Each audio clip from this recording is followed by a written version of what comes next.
תרגמו למרצים, תראו את האנשים. तो दोस्तों रात होते ही ईरान ने मचाई हाहाकार, इजराइल में तबाही का खौफनाक मंजर देखने को मिला है। जी हाँ दोस्तों, welcome back my YouTube family.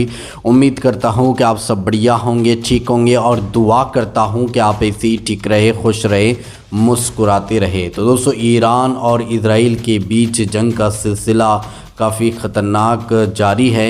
दोस्तों आप सभी को जैसा कि पता है, ईरान लगातार इजराइल के ऊपर हमले कर रहा है और इजराइल की इस वक्त हालत बदतर से बदतर हो चुकी है। इजराइल ने कभी सपने में नहीं सोचा होगा कि ईरान मुझ पर इतना ख़तरनाक हमले करेगा, इतना हमें जो है तबाह और बर्बाद कर देगा। कभी इजराइल ने सोचा नहीं होगा। लेकिन दोस्तों कहते हैं ना कि अपनी ताकत पर कभी भी गुरूर नहीं करना चाहिए। ऊपर वाला किसी की गिरफ्त करना चाहे तो दुनिया की कोई भी ताकत उसको उस गिरफ्त से नहीं बचा सकती है। अपने आप को सुपर पावर कहने वाला आज बेबस हो चुका है, लाचार हो चुका है और ईरान के हमलों को रोकने में बिल्कुल नाकाम हो चुका है। ऐसे में दोस्तों एक वीडियो निकलकर सामने आई है, जिसे देखने के बाद आप सभी को ईरान के ताकत का अंदाज़े का आप लोगों को पता चलेगा कि ईरान इस वक्त पूरी दुनिया का सबसे पावरफुल मुल्क बन चुका है, जो इजराइल और अमेरिका के आँख में आँख डालकर बात कर रहा है। आप सभी को मैं एक वीडियो क्लिप दिखाऊंगा, लेकिन वीडियो दिखाने से पहले आप सभी से रिक्वेस्ट करना चाहूँगा, प्लीज़ इस वीडियो को ज़रूर लास्ट तक देखिए और जितना हो सके इस वीडियो को ज़्यादा से ज़्यादा शेयर ज़रूर कीजिए। तो आइए सबसे पहले ये वीडियो क्लिप देखिए, फिर आगे बात करते हैं। अपने फलक पर गुरूर से सर को न फेंक, अपने फलक पर गुरूर से, तू खाक से बना है, तेरा घर ज़मीन है। सलाम, नमस्ते, सत श्री अकाल। मैं हूँ आपके साथ हर्षिता मिश्रा और आप देख रहे हैं टाइम्स मेल। ताकत का गुरूर अच्छों को चूर चूर कर देता है। ज़्यादा ताकत होना कभी कभी इंसान को गुमराही के रास्ते पर ले जाता है, लेकिन जब ताकत खुद के दम पर होती है तो उस ताकत का मज़ा कुछ और ही होता है। इजराइल अमेरिका की ताकत के दम पर कूद रहा है। उसे बिल्कुल भी अंदाज़ा नहीं था कि ईरान के ऊपर हमले करने के बाद ईरान उसका इतना बुरा हाल करेगा। ईरान ने इजराइल के ऊपर अपने जवाबी हमले की नई कार्रवाई शुरू की और जुमेरात को जब ईरान ने इजराइल पर अपने हाइपरसोनिक बैलिस्टिक मिसाइलों को दागना शुरू किया तो इनको देखकर दूर से ही ये समझ में आ रहा था कि जैसे कोई ड्रैगन इजराइल की तरफ बहुत तेजी से बढ़ रहा हो। सांप की तरह दाएं बाएं घूमते हुए अपने टारगेट की तरफ आगे बढ़ने वाला इजराइल का ये मिसाइल काफ़ी खतरनाक देखने में लग रहा था। ईरान का ये मिसाइल जब इजराइल में पहुंचता है तब हर तरफ तबाही और बर्बादी का मंजर नजर आने लगता है। इजराइल को इतना बुरा हाल अरब के साथ जंग में भी नहीं हुआ जैसे अब देखने को मिल रहा है।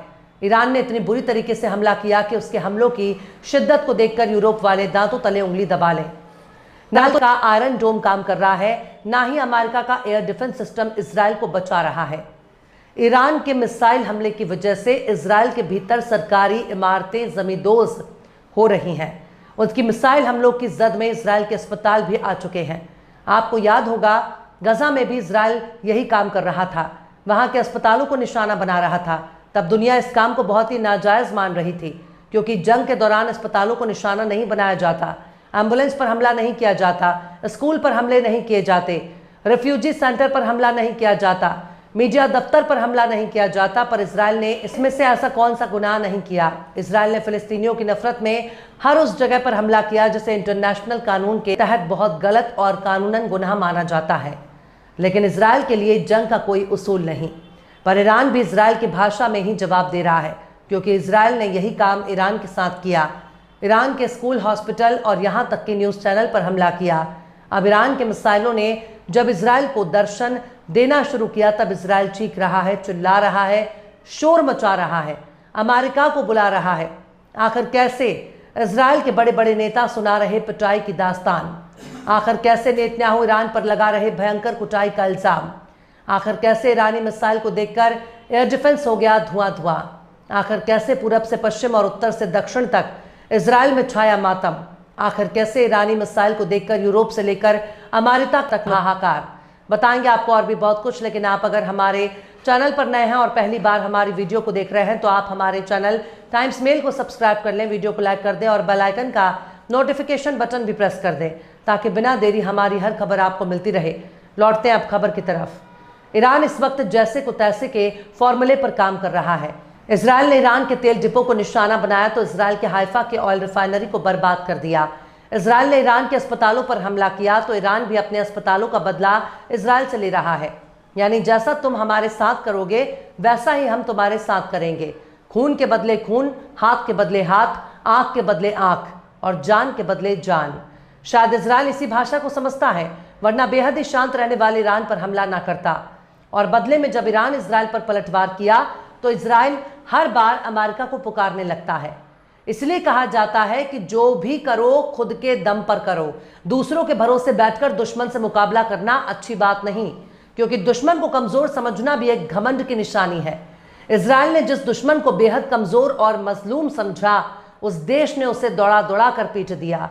पूरी दुनिया में इजराइल इस वक्त अपनी टूटी हुई नाक दिखा रहा है, अपनी कुटाई की दास्तान सुना रहा है, अपनी पिटाई की कहानियां सुना रहा है। वो अपने जख्मों को दिखा रहा है।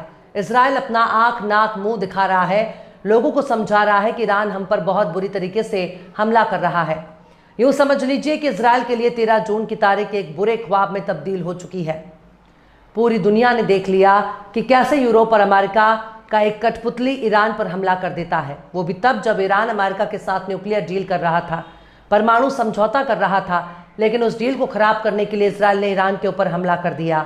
ईरान के परमाणु ठिकानों पर हमला किया, उसके दर्जनों मिलिट्री अफसरों को कत्ल कर दिया, ईरान के आम नागरिकों का कत्ल कर दिया।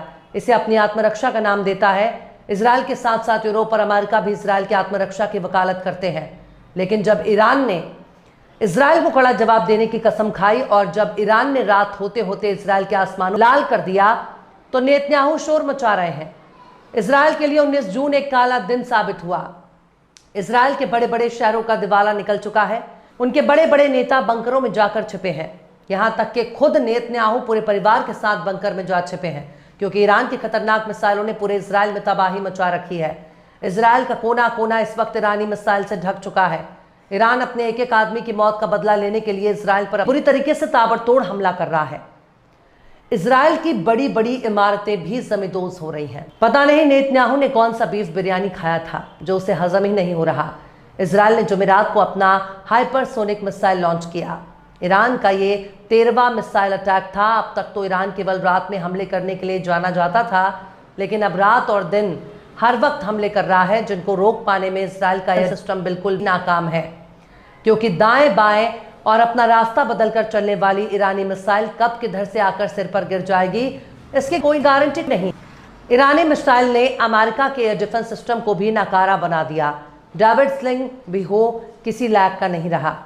इजराइल के आयरन डोम की चर्चा पूरी दुनिया में होती रहती है। उस आयरन डोम की कोई औकात नहीं बची। 19 जून 2025 को ईरान ने इजराइल पर दर्जनों बैलिस्टिक मिसाइलें दागी, जिनमें बीरशेबा के सोरोका मेडिकल सेंटर पर सीधा हमला भूला नहीं जा सकता। इस हमले से अस्पताल की पुरानी सर्जिकल बिल्डिंग को बहुत नुकसान हुआ। तेल अवीव, हाइफा, होलोन, नेटान्या और पेटाक टिकवा में भी मिसाइलें गिरी, जिससे रिहायशी इलाके, अपार्टमेंट इमारतों और बुनियादी ढांचे को नुकसान हुआ। नेतन्याहू ने सोरोका हॉस्पिटल पर हमले को ईरान की बर्बरता बताया और कहा कि इजराइल हर हमले का मुंह तोड़ जवाब देगा। उन्होंने ईरान के खिलाफ सैन्य कार्रवाई तेज करने की चेतावनी दी। पर सवाल है, हमला किसने किया था? क्या इजराइल पर ईरान ने हमला किया? हमला करने वाला तो इजराइल ही है। अब वो मुंह तोड़ जवाब देने की बात है, जबकि ईरान जवाबी कार्रवाई कर रहा है। ईरान के इस हमले में कम से कम 5 लोगों के मारे जाने की बात कही गई है, लेकिन घायलों की संख्या बहुत ज़्यादा है, जिसकी वजह से मरने वालों का आंकड़ा बढ़ सकता है। ईरानी मीडिया का दावा है कि इस अस्पताल के पास इजरायली सेना के 2 ठिकाने मौजूद हैं, लेकिन 19 जून के हमले से पूरा इजराइल हिल गया। इस हमले की तकलीफ अमेरिका और यूरोप तक पहुंच रही है। नेतन्याहू ने आग इस हमले की वजह से बेहद तकलीफ में है। खैर, गुरूर सिर्फ तबाही और बर्बादी लेकर आता है। इस जंग की शुरुआत करके इजराइल ने अपने मगरूर होने का सबूत पेश कर दिया। बहरहाल, चलते चलते आखिर में जिगर मुरादाबादी ने भी क्या खूब फरमाया है, आंखों का था कसूर न दिल का कसूर था, आंखों का था कसूर न दिल का कसूर था, आया जो मेरे सामने मेरा गुरूर था। फिलहाल इस खबर में बस इतना ही। इस पूरी खबर को शम्स तबरेज़ ने लिखा है, जिन्हें आप ट्विटर पर भी फॉलो कर सकते हैं। ट्विटर हैंडल है @शम्स तबरेज़ काजी। ये वीडियो आपको कैसा लगा कमेंट बॉक्स में ज़रूर से बताइएगा। वीडियो पसंद आए तो लाइक करें, शेयर करें और बेबाक, निष्पक्ष, स्वतंत्र पत्रकारिता को सपोर्ट करने के लिए आप हमारे चैनल टाइम्स मेल को ज़रूर से सब्सक्राइब करें और हाँ, बेल आइकन की घंटी वाली बटन आप ज़रूर से दबा दें ताकि आपको हमारे आने वाले नए वीडियो की नोटिफिकेशन फौरन ही मिल जाए। फिर मिलते हैं। जी हाँ दोस्तों, आप लोगों ने ये वायरल वीडियो क्लिप देखी और सारी बातें आप लोगों ने सुनी हैं। उम्मीद करते हैं कि आप लोगों को ये वीडियो पसंद आई होंगे, तो इस वीडियो को लाइक कीजिए, शेयर कीजिए और इसी तरह की अपडेट पाने के लिए, इसी तरह की वीडियो देखने के लिए अगर आप लोगों ने हमारे इस चैनल को सब्सक्राइब नहीं किया है तो इस चैनल को सब्सक्राइब ज़रूर कीजिए, बेल आइकन को दबाइए ताकि आने वाली हर वीडियो की नोटिफिकेशन आपको इसी तरह से मिल सके। तो चलिए दोस्तों, अगली वीडियो में मिलते हैं, जब तक अपना ख्याल रखिए। शुक्रिया।